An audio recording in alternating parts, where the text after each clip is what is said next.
બહાર જેવા ઢોસા જો ઘરે જ બનાવવા હોય પણ કંઈક અલગ ફિલિંગ સાથે, કંઈક અલગ સ્ટફિંગ સાથે, તો આ રીતે બનાવો. ચીઝી વેજ ઢોસા બનાવવા માટે સૌથી પહેલાં તવા પર આ રીતે પાણી થોડું છાંટી અને તવાને બરાબર ગ્રીસ કરી લઈશું. તેલ એડ કર્યા બાદ ફરી એક વખત પાણી ઉમેરીને તવાને બરાબર સાફ કરી લઈશું. ઢોસાનું બેટર લઈને પાથરી લઈશું.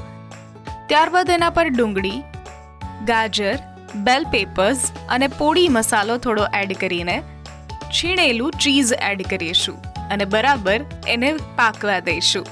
5 મિનિટ માટે સ્લો ફ્લેમ પર એને કૂક કરીશું અને ઢોસો આપોઆપ આવી રીતે જ બહાર આવી જશે.